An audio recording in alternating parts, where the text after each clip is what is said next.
So let's talk about this because the president is going after cartels really in a way unlike we've ever seen before, okay, to stop the flow of drugs into our borders.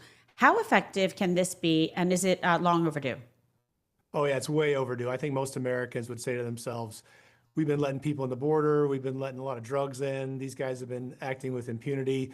Historically, like Rubio was saying, it's been this function of, hey, maybe the Coast Guard will catch us, maybe they won't. If they do, we'll get tried. They'll board the ship, we'll get tried, we'll end up in prison. But this is a whole new day because we need to send the message to these guys, and especially Maduro. It's interesting.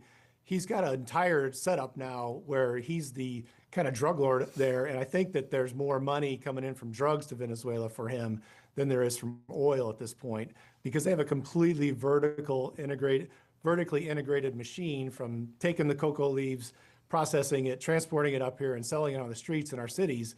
And so this is target number one. If somebody's out in international waters, it's a great message. And it's genius to actually have the video of it, because you'll see that those, the guys in Venezuela that are the other guys are gonna have to get in the boats tomorrow or whatever, are gonna say to themselves, maybe I don't want to do this like I thought I did, and let's all start rethinking this a little bit. And maybe that'll happen right away, maybe it won't, but like they said, this is going to continue on. And I think most Americans would say this is great, because we all have seen through fentanyl or whatever else the damage that's been done in our country over the years. And we have our own demand problem here in our country we got to work on, but just purely, what's the number one role of government? Protecting the people, and the president sees that. And if these guys are coming in through international waters and we know what they're doing, let's go ahead and take them out. And it sends a great message to all of them and Maduro as we go forward. So it should decrease, I would hope. But if it doesn't, I'm sure we're going to see more of this. Absolutely. And, in your opinion, what are the next steps from here? The White House and the State Department have said the regime in Venezuela is not a government, but a massive cartel that must be stopped. What will the military response look like? Will it be an attack on, critical infrastructure, hitting military sites? What do you expect? Well, what I'm hoping for is that we don't get involved in regime change. I'm not. We've done a lot of stuff around the world previously that we look back on and say, man, we shouldn't have been involved in that. But I think the real weakness for the Maduro regime is the fact that if they're getting this much money from the narco side of things and drug dealing, if we really clamp down on it, then they got a whole new set of problems internally, because naturally we would prefer as a country is for other countries to take care of themselves and have their own deal internally with their own issues, and see him, overthrown. Obviously, everybody says, oh, his last election, he didn't really win and all that. I totally get that. But, it's a Venezuelan problem. Our problem is that they've been bringing drugs in here. And so if we can stop our problem in our national interest to cut off the drug flow into our country, what it's going to do is hurt them internally, the Maduro government internally of Venezuela. And hopefully we would see them come out. And I think the show of force by the Marines and the Navy that they've got down there right now, it basically sends the message that we're not going anywhere, and this is step one. And I think we'll see some more of this, especially from the trafficking side. But I'm personally not in favor of any military forays into other countries at this point. Let's see what happens if we just shut this off. I think that's for ourselves. Yeah, that's a safe bet. I mean, like you mentioned, historically we've looked back and it hasn't been so stellar when we get involved in regime change. Let's talk about last July. Maduro, he lost the presidential election. He didn't think so, by 40 points, but he refused to give up power. And that's after he even tried to stop opponents from even campaigning. He's trapped with nowhere to go. Defense Secretary Hegseth says the dictator has some decision to make. What should we expect? Well, it all depends. There's a lot of dynamics anytime you talk about a dictator like that. It's hard to say exactly. I mean, I remember being a kid thinking to myself, God, this North Korean thing can't go on much longer. Right. And here we are, it just perpetuates. So it's really hard to say. I think that if you can say, well, we're going to do everything we can to sanction the oil, and then we're going to do everything to cut off the drug supplies. Now, of course, they're doing other things in other countries, obviously, that aren't as strong as us. But who knows what percentage of the actual money they're getting internally is coming from drug dealing inside the U.S. So if we can cut that off, I think it's just a major destabilizing force, which then you don't know how far does it have to go before, Maduro opponents are more comfortable with rising up again. And, it could turn into another civil war. And believe me, I don't want any of that stuff, but we definitely need to do something in our own national interest to stop the drugs. And along the way, I think they're just going to have to deal with it in Venezuela, and Maduro is going to have to go at some point. But it's hard to say because, It's like so I said, the North crazy, Korean right? thing. I know it is crazy. It is When crazy. you think about it, he's like, what, 40 points? Okay, I'm staying. Right. I know. So imagine the cheating that went on in that Yes. election. Exactly. So for all the Americans, who, God bless, have lost loved ones to drugs and cartel violence, how much of a welcome change is this, what we're seeing and experiencing, in real time in this administration? Yeah, it's a breath of fresh air. I just think back to, we can all remember when Obama came in and it was the steady slide downward. It picked up steam as we went along, and Trump first term was under fire the whole time. And then we looked at Biden, and it's just been a steady slide of decline.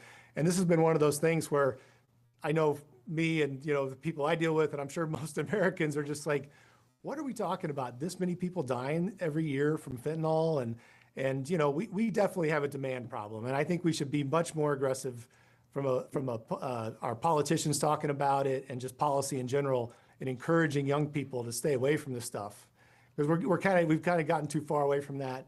There's too much. I mean, you can go back to the legalization of pot in different states, and there's all kinds of stuff going on internally we got to look at. But this whole concept of, it's easy enough to say, if people are coming through international waters and we know what they're going to do when they get here, we're just going to take them out on their way in. That makes everybody here feel like, hey, we got our country back. We're Sure. at least going to do our part to make sure that the evil people, and there's a ton of like evil guys around the world, like Maduro, trafficking, they run these drugs and they're trafficking people, they're kidnapping people, extorting people, Terrible. murdering people. And then they're bringing drugs into our place and using money that comes from our citizens, back to them to do their thing. It's like, okay, enough of that. That's easy to stop if we just have the willpower.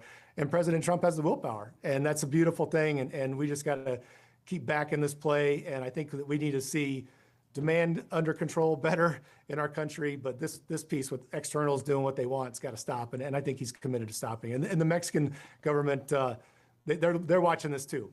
And so there's going to be a whole other series of events, I'm sure, unfolding as we go forward on that. Yeah, front, so too. very close eye. And shifting gears a bit, we're learning more about John Bolton and more evidence that he was illegally transmitting classified information, perhaps to foreign actors and other unauthorized persons. You served in the Army. What would happen if you or anyone else did that? Oh my gosh, I remember this. That's a great question, because I do remember for a while I was an aide to a general, and we were all 3 Corps artillery and 3 Corps in Fort Hood, and there were safes everywhere in the general's offices, and it was crazy how you had to be careful with the stuff that before you walked out, it was all put away and everything else. And I remember over the years go by, and Hillary's got a server in her bathroom or whatever that was, and it's just like this mentality around, don't worry about it, let it go. And now you have it appears some foreign spy agency is come up with some emails where possibly Bolton is trying to, exchange information so he can, write a better book and make more money. Hey, nobody's above the law, and we need to get back to, there is a very strict letter of the law when it comes to classified information, for good reason, because to your point, if our military's downrange, or, our operatives, our covert operatives out there doing things that we're trying to obviously keep that all under wraps and keep it under control. And guys like him are just like, yeah, I got to write a book or whatever else and letting it go. There's a price to pay. And it sends a great message, just like this thing with, Maduro and everything. You got to start sending a message to deep staters and bureaucrats and military industrial complex people that, you may have been able to get away with whatever you want because Biden was asleep or Obama didn't care or whatever. But it's a new day. If you're going to do this stuff, you better pay attention, because you're getting paid by the taxpayer dollars, and the taxpayers expect you to keep track of all that stuff. And if you're just going to let it go out in the wind, well, it's going to come back to bite you, and it's going to make everybody start to think differently going forward, which is exactly what we need. So we'll see. I mean, they showed up at his house with a warrant. You can't just get that for nothing. So That's there's correct. something there. So we're going to see. We're going to see. It's going to be interesting, I'll tell you that much. And it's yet another example of the president's foes appearing to do what they accuse him and everyone else of doing. As they love to say, no one is above the law. That's right. That's right. Well, we've watched for years those Saul Alinsky tactics.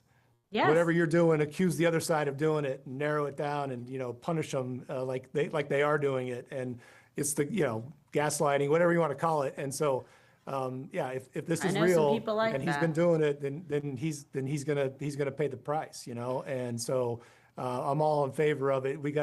we have got to get back to the rule of law in so many places in our country. And there's been a lot of things over the last couple of decades that have just been like, we're not gonna really pay attention to that, just move on, and it's not good. It's not good. It just leads to chaos, and we can't do that to our kids and our grandkids. We gotta get things back under control, and this is a great I area. couldn't agree more. I couldn't agree more. President Trump, he feels to me like more like that 80-20 president, right? Because he's doing things that pretty much all Americans agree with, but Democrats find a way to be against it for just spite, I guess. How do you see it as someone who is on the front lines of many of these, policy fights? Yeah, well, it was shocking over the years to feel like they were pushing just kind of chaos and kind of these evil things that were out there, all this, mutilating kids and all this crazy stuff. And I kept thinking to myself, how are we living in this country right now with this? And this can't be the way, because I've always felt like it's a center-right country. Sure. Even the people who don't register Republican or Democrat, if you're moderate, you're going to trend towards, Christian order as opposed to atheistic chaos, right? And so we've been watching all this chaos all these years. And so now we're at a place where it's like politically, they're married to some of these things that their base is like, they just rabid about it. And so well, they get it, they deserve it, because if they're going to collect money from these people, they have to like endorse these things. And so they're the 20%ers, they're the 10%ers when it's 80-20 or 90-10. And, good for them, live with it. This is the bed you made, sleep in it.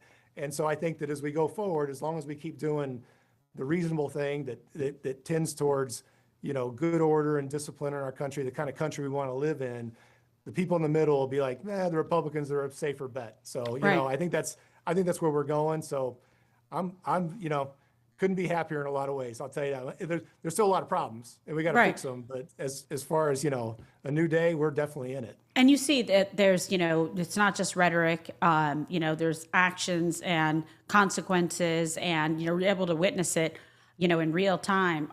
So I have to ask, the president, this is kind of funny, by the way, now says he's considering revoking Rosie O'Donnell's citizenship. Now, she actually left the country for Ireland. Oh my gosh. He, of course, picks the most flattering photo of Ms. O'Donnell. At least she did follow through on her promise to leave if Trump won. Give her a lot of credit for that. And, well, bye, So don't come back. I don't know how I feel about the revoking the citizenship piece, but I think it's great that she did leave. I think that I would love to see all those other celebrities that said all that stuff about I'm out of here. I would love for them to follow her example and take off. There's a reason why most people don't do that, is because it's the greatest country in the history of the world. And, go try to live someplace else, or, go to try to illegally immigrate someplace else too. That's not going to happen either. So, whatever, she can stay over there. She can be a tour guide in Ireland or something like that. But I think it just goes back to the, when he first ran, and the joke he made on the debate stage and all that stuff. The Rosie O'Donnell thing is just the ongoing sign of, where our culture is with these celebrities. Like, oh, I can't stand, this is the country I made all this money in, and it went great for me, but this one guy's in charge for a while, so I'm out of here. It's like, okay, fine. So See crazy. Ya. Off you go. Yeah, they're not even like, you said the 10, the 20%, they're the 100% crazy. And it's just, crybabies, you know what I mean? A bunch of bedwetters. So what else are you working on at Restoration of America, a great group and organization? What are you guys keeping your eye on, and where can we learn more, get all the information? Yeah, so we have everything at restorationofamerica.com and all the socials and everything. Big thing today for us is that RFK was testifying about mifepristone, and we are watching that very closely. We put out a study along with the Ethics and Policy group earlier this year that said the dangers of the chemical abortion pill are way understated. Lots of women every day are being hurt by this. And so we're super pro-life over here, so we want to see those babies saved as well. Yes. But just from a women's health standpoint, it's horrible. And so we've been pushing on the FDA and HHS to do something about it. Been pretty disappointed. Was equally disappointed again today to hear that it sounded like it was a very much kick the can down the road session of, even though we know this is a very dangerous drug, and the Biden administration just put it out in the mail like crazy.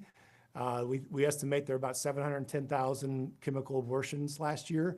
And there are women being hurt, about 200 women a day are being hurt, like serious adverse consequences, hemorrhage, sepsis, even death. I mean, terrible things are going on, and the FDA is acting like it's no big deal.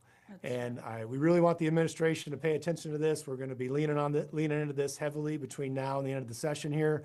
So more to come, but anybody can go on our website. We've got a lot of stuff on there, all the reports and all the activity we've been doing, but that's definitely something that we got, as conservatives being in charge, we got to act like it and do something about this. And, real quick, because you did mention it, what were your major takeaways from the RFK, hearing today? It was very adversarial, to say the least. Well, I think it was more just, it had the tone politically of, gosh, we really don't want to talk too much about this because the midterms are coming up. So, we're not okay with that. It's really not a big deal to just go back to the standards that were in place before the Biden administration, which meant that to get the chemical abortion drug, you had to go see a doctor and had to have a visit, make sure the doctor knew how far along you were, make sure you didn't have an ectopic pregnancy, all these normal kind of informed consent, medical safety kind of things that existed before. COVID came along and the Biden administration just ideologically pushed this stuff out the door like crazy. And we're seeing the consequences, terrible stuff. And so all we have to do as an administration is just say, let's just go back to those safety standards, which is not a big deal. Just do it. But it's turned into, well, we don't want to talk about it and stuff like that. But the administration should be emboldened because we defunded Planned Parenthood for a year and we just kept moving. And here we are. So let's just, it's a good moment to recognize that the window is moving back to the right. Like I said a minute ago, for decades, it's been moving to the left, and it's been terrible to watch. So this is our moment to do the conservative thing and keep moving the window back to where it was. And this is definitely one of those areas. And it was disappointing today, really disappointing. So. Yeah, it's tough. I know a lot of people were tuning into it, seeing what's going to happen. But I'll tell you, it's been a pleasure having you on the show, Doug. I really appreciate it. Thanks, and Kimberly. I know that our viewers and listeners do as well. So keep up the great work at your organization. We really look forward to having you on again. Restoration of America, everybody go follow them and go to their website.